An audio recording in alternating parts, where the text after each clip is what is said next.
আমাদেরকে টার্গেট নিতে হবে, ওরা যে কাজ করেছে আগামীতে বাংলার জমিন আর সেই কাজ করতে দেওয়া যাবে না। এটার নাম যুদ্ধের পরে স্বাধীন দেশ। আরো জোরে কোন ঠিক কিনা?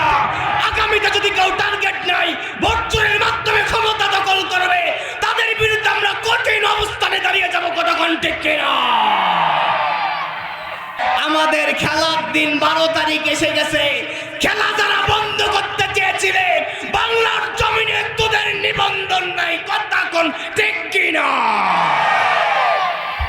কারণ ভোট একটা আমানত, ঠিক কিনা? আরো জোরে কোন, একটা আমানত।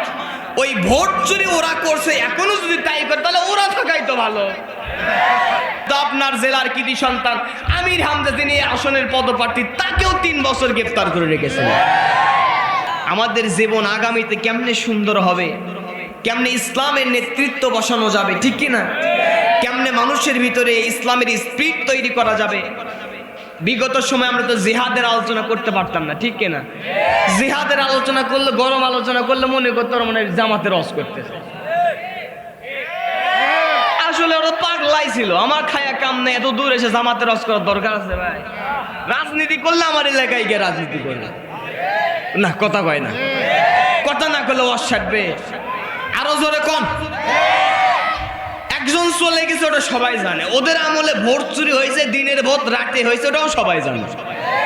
কথা কন। ওগুলো বলার কোনো দরকার? ওরা আলেমদেরকে, হুজুরদেরকে ফাঁসি রশিতে ঝুলাইছে, আল্লামা সাইদিকে ফাঁসি দিতে পারে না, ইনজেকশন পুশ করছে, সবাই জানে। কথা কন। বেগম খালেদা জিয়াকে ধুকে ধুকে মারার পিছনে ওইটাই। কথা কয় না। আলেম ওলামাদেরকে অন্যায়ভাবে নির্যাতন করতো, মিথ্যা মামলা দিত। আপনার জেলার কৃতি সন্তান আমির হামজা, যিনি আসনের পদপ্রার্থী, তাকেও 3 বছর গ্রেফতার করে রেখেছেন। ওটা পুরাতন না ভাই?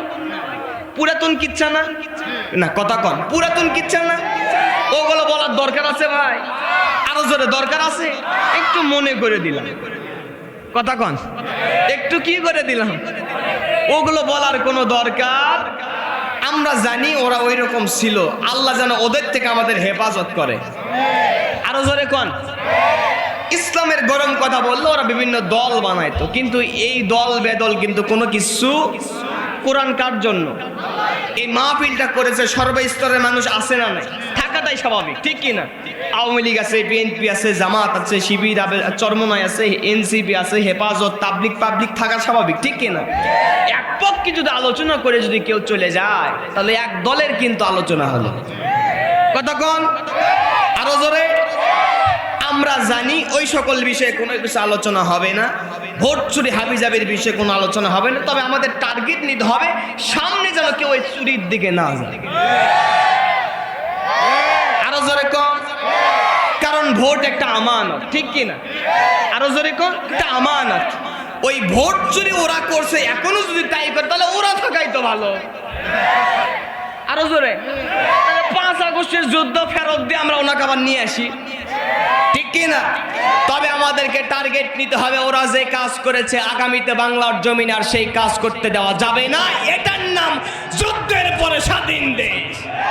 আরো জোরে কোন ঠিক কিনা? আগামীতে যদি কেউ টার্গেট নাই ভোট চুরির মাধ্যমে ক্ষমতা দখল করবে, তাদের বিরুদ্ধে আমরা কঠিন অবস্থানে দাঁড়িয়ে যাব। কথা কোন ঠিক কিনা? কারণ আমরা মুসলমান, কোরআনের জন্য জীবন দিতে প্রস্তুত। আমরা মুসলমান আল্লামা সাইদির মতো শহীদ হতে প্রস্তুত। আমরা মুসলমান ফাঁসির রশিতে ঝুলতে প্রস্তুত। বাতিল কুফফার স্বৈরাচারদের কাছে মাথা নত করতে প্রস্তুত নয়। কথা কোন ঠিক কিনা? আমরা মুসলমান জন্মগ্রহণ করছি শাহাদাতের তামান্না নিয়ে, ঠিক কিনা? যদি মুসলিম হয়ে থাকেন শাহাদাতের স্পিড তামান্না কলিজায় থাকা লাগবে কি লাগবে না?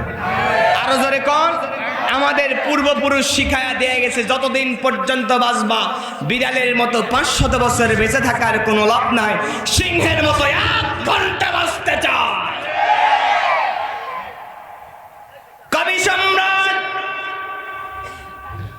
ডক্টর আল্লামা ইকবাল রহমাতুল্লাহ আলাইহি বলছেন, এ শাহাদত গাহে उल्फत में कदम रखना, ए शहादत गहे उल्फत में कदम रखना, लोग समझना है आसा है मुसलमान होना। মুসলমান শব্দের অর্থ কি মনে করেছো? শুধুমাত্র নামাজ পড়লা, রোজা রাখলা, হজ করলা, তাসবিহ দিলা, যাকাত দিলা, তাসবিহ টিপলা, রমজান মাসে রোজা রাখলা, এর ভিতরেই মনে হয় তোমার দিন ইসলাম পালন হয়ে গেছে। না না না, নয়। যতদিন পর্যন্ত আল্লাহর জমিনে বেঁচে থাকবা, আল্লাহর দিন কায়েমের জন্য জিহাদের ময়দানে ঝাঁপিয়ে পড়া, শাহাদাতের তামান্না নিয়ে ময়দানে নেমে যাওয়া। যদি শাহাদাতের মর্যাদা নিয়ে আল্লাহর জমিনে কাজ করতে পারো, আল্লাহ রাব্বুল আলামিন বলছেন আল্লাযীনা আমানু ইউকাতিলুনা ফি সাবিলিল্লাহি ওয়াল্লাযীনা কাফারু ইউকাতিলুনা ফি সাবিলিত তাগুত। মুমিন ওই ব্যক্তিদের নাম, মুমিন ওই সকল মানুষের পরিচয় যারা আল্লাহর রাস্তায় জিহাদ করে, যুদ্ধ করে, সংগ্রাম করে, লড়াই করে। আর কাফের ওই সকল মানুষের নাম, ওই সকল মানুষের পরিচয় হলো কাফের, যারা আল্লাহর রাস্তা বাদ দিয়া তাগুতের রাস্তা, শয়তানের রাস্তা, ইন্ডিয়ার প্রেসক্রিপশনে ক্ষমতার রাস্তায় যাওয়ার রাস্তা। কথা কোন ঠিক কিনা? আমরা মুসলমান, আমাদেরকে টার্গেট দিতে হবে। আগামীতে আমরা ভারতের দাবিদারি হয়ে থাকতে চাই না। আল্লাহর জমিনে জমিন যার হুকুম চলবে তা।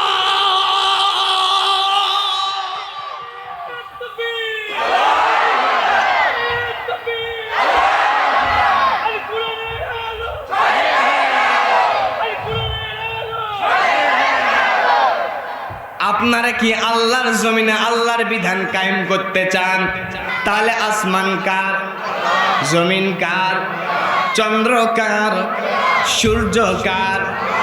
এই জমিনে আইন চলবে কার? কোরআনের কথা চলবে কারো পারমিশনে? আরো জোরে পারমিশনে, বিনা বাধায়। কথা কোন ঠিক কিনা? এখন কি কোনো পারমিশন লাগে? অনুমতি লাগে? পুলিশের ঝামেলা লাগে? কারো কাছে তেল মাকা লাগে? কেউ গ্রেফতারের ভয় কি আছে ভাই? আমরা চাই সে জামাতে ইসলাম হন। আর আমার শহীদ প্রেসিডেন্ট জিয়াউর রহমান, যার এলাকায় আমি জুমার নামাজ পড়াই, তার এলাকার যদি কোনো দলের মানুষ হন, যদি ক্ষমতার মসনদে যান, ভাই যান আপনার পা টুকা গায়ে দেন, কোরআনের মাহফিলে হুজুররা আলোচনা করবে, আপনারা এই ক্ষেত্রে কোনো পারমিশনের ব্যবস্থা করবেন না। তাহলে সম্মান কিন্তু আমার রব বাড়ায় দিবে। আল্লাহ রাব্বুল আলামিন বলছেন ওয়াইদা কুরিয়াল কুরআনু ফাসতামিউ লাহু ওয়া আনসিতু লাআল্লাকুম তুরহামুন। আল্লাহ রাব্বুল আলামিন বলেন, যখন কোরআনের কথাবার্তা বলা হয় তখন যদি চুপচাপ আর মনোযোগের সঙ্গে শোনো, এই দুইটা কাজ করতে দেরি হয়ে যাবে। লাআল্লাকুম তুরহামুন, আশা করা যায় আল্লাহর রহমত তোমাদের উপরে নাজিল হতে দেরি হবে না। তাহলে কোরআন শুনলে যিনি রহমত নাজিল করেন তিনি কে? আরো জোরে বলেন।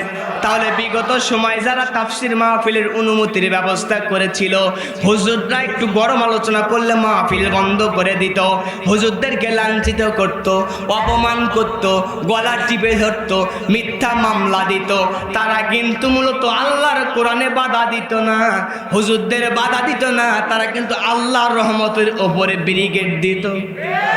আরো জোরে কোন? তাহলে আল্লাহর রহমতের উপরে কেউ কি 100% জারি করতে পারবে? আরো জোরে পারবে? আমাদের কাছে স্পষ্ট হয়ে গেছে, হৃদয়ের কান দিয়ে শুনে নিয়ে যান, যে যারা কোরআনের মাহফিলে 100% জারি করতেন, রবের রহমত বাধা প্রদান করতেন, আল্লাহর খেলা পরিষ্কার হয়ে গেছে। আল্লাহর কোরআনে 100% জারি করবার কারণে বাংলার জমিনে আর শান্তিতে প্রকাশ্যে ঘুমানোর মতো কোনো সুযোগ না।